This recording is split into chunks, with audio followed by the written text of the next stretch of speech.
یہ اللہ کی رحمتوں کا موسم بہار ہے اور اہل ایمان کے لیے کرم نوازیوں، رحمات، برکات اور انوار کا لوٹ سیل میلہ ہے، جس میں گناہ گاروں کی بخشش و مغفرت کا ساماں ہوتا ہے اور اللہ ماہ صیام کی ہر شب کو گناہ گار جہنم کی آگ سے آزاد فرماتا ہے۔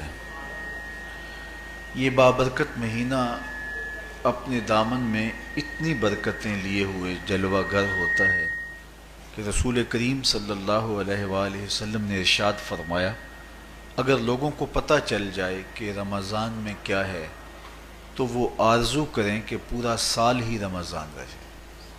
اتنی برکتیں اور اتنی رحمتیں اللہ نے اس مبارک مہینے کے دامن میں ڈال دی ہیں۔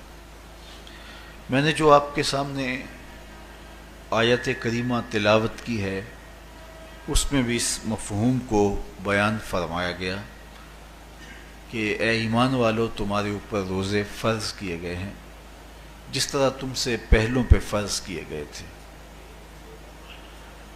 یا ایھا الذین آمنوا کتب علیکم الصیام کما کتب علی الذین من قبلکم۔ کیوں فرض کیے گئے؟ وجہ کیا ہے؟ لعلکم تتقون، تاکہ تم متقی بن جاؤ، تم پرہیزگار بن جاؤ۔ تو روزے کی فرضیت کا نتیجہ تقوی کا حاصل ہونا ہے، اتقاء کی دولت کا نصیب ہونا ہے۔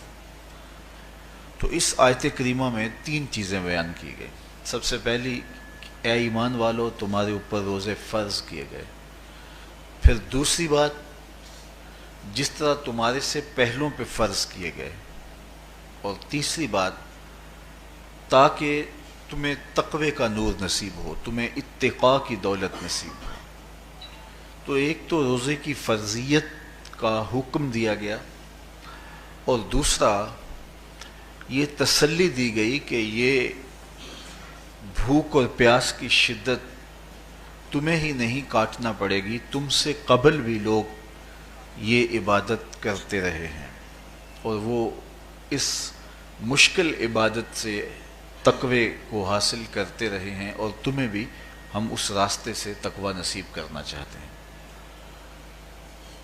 علامہ حقی علیہ رحمہ نے لکھا ہے کہ ملک تحمور الثالث، یہ حضرت آدم علیہ السلام کی اولاد سے تیسرا بادشاہ گزرا ہے، اس کے زمانے میں قحط پڑ گیا تھا، تو اس نے اپنی قوم کو یہ حکم دیا کہ ایک وقت کا کھانا آپ کھا لیں اور ایک وقت کا کھانا بچائیں اور وہ قحط زدہ علاقوں میں بھیجیں۔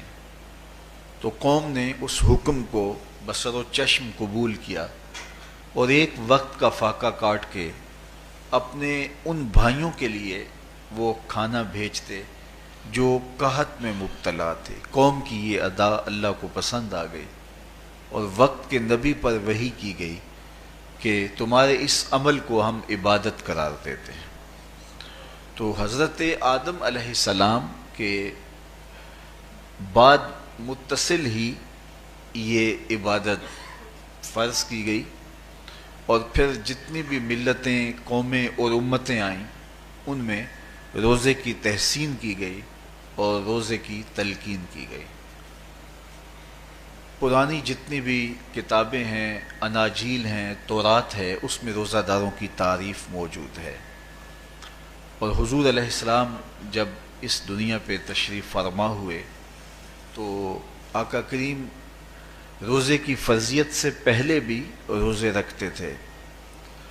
ویسے روزہ سن 2 ہجری کو فرض ہوا ہے، شعبان المعظم کے مہینے میں، لیکن اس سے قبل بھی ایام 20 کے حضور روزے رکھتے تھے، اور اس کے علاوہ بھی مختلف ایام میں اللہ کے محبوب روزے رکھتے تھے۔ روزے کی فرضیت کے بعد حضور علیہ السلام کی زندگی میں کل 9 رمضان آئے ہیں، جس میں 7 29 کے تھے اور 2 30 کے تھے۔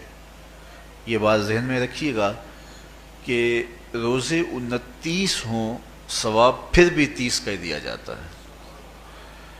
تو زیادہ تر جو رمضان المبارک کے مہینے ہوتے ہیں وہ 29 کے ہوتے ہیں، 30 کے کم ہوتے ہیں. حضور کی زندگی میں 9 میں سے 7 جو ہیں وہ 29 کے ہوئے ہیں اور 2 30 کے ہوئے ہیں، تو ثواب پورے 30 کا ہی ہے. بعض لوگوں کو زیادہ ہی مسئلہ ہوتا ہے، 29 ہو جائیں تو یہ اللہ کا کرم ہے کہ روزہ رکھنا بھی نہیں پڑا اور 30ویں کا ثواب بھی مل گیا، لیکن وہ شور مچا دیتے ہیں کہ یہ روزہ کھا گئے ہیں. میرا نہیں خیال کہ کسی کو اپنے ذمے اتنی بڑی امت کا بوجھ لینے کی پریشانی ہو اور وہ خام خواہ ایک روزے کے لیے پوری امت کا بوجھ اپنے کندھوں پہ ڈال لے. تو 29 روزے ہوں یا 30 ہوں، اللہ ثواب پورے 30 کا ہی عطا کرتا ہے. روزہ اللہ تعالیٰ جل شانہ کی رضا اور اس کی محبت کے حصول کا ذریعہ ہے، اور اس کا عملی نتیجہ جو اس آیت کریمہ میں بیان کیا گیا وہ تقوی ہے. لعلکم تتقون، روزہ اس لیے فرض کیا گیا کہ تمہیں تقوی نصیب ہو جائے، اتقاء کی دولت نصیب. اب سوال یہ ہے، کیا تقوی بھوک اور پیاس سے حاصل ہوتا ہے؟ پیاس کاٹنے سے، بھوک کاٹنے سے کیا تقوی نصیب ہو جاتا ہے؟ صبح سے لے کر شام تک روزہ رکھنے کی تلقین کی گئی. یہاں ناروے میں اور مختلف ممالک کے اندر 20 گھنٹے کا روزہ ہے، اور ہمارے بھی یہاں 16-17 گھنٹے مسلسل شدت کی گرمی میں بھوک اور پیاس کاٹنا ہوتی ہے. اتنا طویل دورانیہ جو بھوک اور پیاس